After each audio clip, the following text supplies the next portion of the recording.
Hey, what's up everybody, Lawler here. Lately, quite a few people have been coming in my stream and asking me about the benefits and the possibilities of Rocket League Esports going to a franchising system and if it's beneficial or not. In this video, we're going to break down what franchising is, the pros and cons, how it can be specifically affected to Rocket League Esports, and then my own thoughts and opinions on it. If you don't already, please make sure to like the video if you guys enjoy it, as well as drop any comments down below with your thoughts, as I would love to hear what your guys' opinions are on the situation. And if you guys enjoy all my content or have not yet already, please make sure to subscribe down below, as well as turn on the notification to make sure you guys don't miss out on anything new. But with that said, let's get right into it.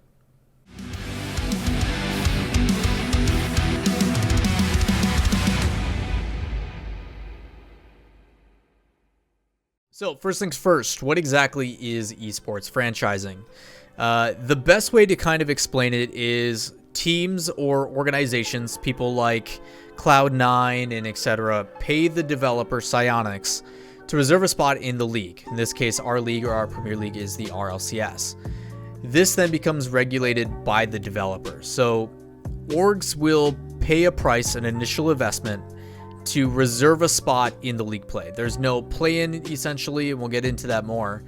But rather than playing in the RLCS for a spot that you qualify for, you just say, here's money, this is my spot. And they reserve the spot, and there's bids that go through, and all these orgs are basically throwing in different investments and money to determine who gets the spot. Your initial investment is paying for the spot, and there's a bid war. Just like how organizations bid for different players and teams, and their salaries go up, the same thing applies. So you have, in our case, 10 initial spots of league play rosters that the orgs bid for. So they say, hey, I want this spot, 1 of 10. I'm going to put this much money in. And then 9 other teams do that. And it comes back and we all say, okay, well, I'm willing to pay more. I want that guy's spot because he's not going to pay as much as I am. And Psyonix just sits back and is fucking loving it, because this money can then be used to fund their esports scene. They can use it to expand it upon other things, and that's kind of the big benefit to franchising. Is the idea is that in mind, by securing a large initial investment, it enables the developer to raise these funds initially without the risk, and then they can provide a larger scale system. Stuff like LAN league play, branding and clothing to sell, and sometimes even more so regional based teams like Overwatch does it, and more. Obviously, as many as you know, Psyonix currently uses an online qualifier to feed players through their sister league, which is the RLRS, where they play a round robin style tournament and format to get the top teams a chance to promote into their parent league or the Premier League, the RLCS. Similar in format, for those that don't know, to the RLRS, but rather than playing for a spot, they compete for the chance to play in the World Championship, which means more prize pools, larger viewership, larger salaries, better chance for exposure, better place to make a name for yourself, kind of all the bells and whistles. For the orgs, this means a lot of control. They have the ability to determine rosters. They can choose if they want to even get rid of the spot, if they want to retain it, if they want to sell it to another organization, if they're not comfortable staying in the space. Basically makes it a lot less risk, but there's also a lot more greed that comes with it. And the biggest downfall is a lot of the control, which is currently in part with the players, goes away. But there is benefits to it as well. For players, franchise leagues like the LCS or League of Legends, for Overwatch League or OWL, they usually show increased player support, whether it's structured practice, player unions, minimum salaries, and there's other various benefits that come with that as well. So obviously there's a lot of different thoughts and opinions, pros and cons on how this topic all breaks down, but the big benefit is when you have this initial investment, it kind of gets rid of the issue with Psyonix of having a small team, being worried and kind of mindful of how much money goes into certain things, and they can kind of blow it out of the water. They can make this crazy LAN league play. They can afford all these certain things. Prize pools are bigger. LAN league play is hopefully a thing. Studios, this and that. So it basically takes the gravity and the scale of RLCS and blows it up to a huge proportion. If you guys have never watched Overwatch League, think about that. They have a Blizzard arena in Burbank, California. You can go and watch the games once a week or twice a week or whatever it is. They've got a beautiful studio that everybody can attend and watch live. All the players have practice rooms. Like, there's a lot of benefits to it, and the merch and the ability to support your team is definitely amplified because in most circumstances, the initial investments allow these teams to get their investment back in other ways, so they have a larger profit margin on merch sales and certain things like that. So for the outside looking in most circumstances, it is definitely beneficial, except for a couple things. The players do lose a lot of control, and that can be considered good and bad depending on how you look at it. We do have an esport where you're 15, you're able to come in and play, and no offense to 15-year-olds and some of our younger guys, they not only just don't understand business, they don't understand how contracts work, but they make a lot of decisions based on emotion instead of logic, and a lot of feelings and things that just get in the way that should not be involved. At the end of the day, these guys are trying to make money in a business, and when you have younger kids kind of being the ones that make these decisions and roster changes, it makes it really hard for the outside space. So you're talking the fans and the community. It makes it difficult for them to follow along and pay attention to what you guys are doing. So prime example, you look at how often rosters change. When you have a dedicated salary and possibly a longer league play, and the organization's handling it, hopefully there's more structure involved. So you have coaches and managers and all these different things that allow the players to focus on certain issues that may not blow up. A lot of the times we see roster changes due to team chemistry, and a lot of these things can definitely be fixed and worked on if you have something structurally intact to help with that, not just 15, 17-year-old fighting with each other, issues happen, the team falls apart, and now you're starting to see that on the field, and all of a sudden your favorite team is no longer anymore. And every single season we see, yes, this is the same name, but it's a different roster every single time, and it makes it really hard for people to follow and support you. So it's more beneficial for the org when people can continue to watch and get behind the same thing, but then you start to see those bonds. You want to compare it to stuff like Mets and Magnus duo or Cookser and Markey. Those types of things tend to last longer when you have more structure involved. Harmful to an extent to the players, but they do get things like the player unions making sure that they're taken care of, as well as guaranteed salaries that are at a minimum level. There is some benefits to both sides. When Counter-Strike initially happened and when esports was kind of just first starting developing, as you guys don't know, Counter-Strike, like the pro scene, like CS Source and stuff, people have been playing since like 2006 when I was still in high school. So when esports was first getting off the ground, it was very difficult to convince people to bring in millions and millions of dollars of sponsorships and funding because it just wasn't a thing yet. And that really isn't the case nowadays. People realize that, esports are going to make over $1 billion in profit in 2020. It's the most watched entertainment platform in the world, other than, porn or whatever the fuck. So there's a ton of people that see the opportunity to get involved in esports because they know it's trending in the right direction, despite having no prior experience, no fucking clue what they're doing. They don't know how to run an organization, and all their basis is on sports traditionally. Even though they have similarities, they don't necessarily correlate in the best of sense. So the frustrating thing is when you bring in franchising, there is a lot of heavy hitters financially that want to get involved and show investments, but they get too involved and then things run poorly, and you have people drafting players and teams and they don't know how to reach out to people that are well versed in the space, and things just go very poorly. And Counter-Strike basically said, no, I want organizations like the Cloud9s and the etceteras to show that they prove they know what they're doing, they're willing to grind it out, work hard, and take the proper steps onto building their empire per se, and being well respected in this space. And that's something that there needs to be concern for. So although I do like the stability it can provide, I also have the concern of who may become involved if we go into a franchising style. Now, something we haven't talked about yet, and something I do enjoy, if you guys don't know, Counter-Strike is probably my second most watched esport behind Rocket League. They do what is called a circuit style format.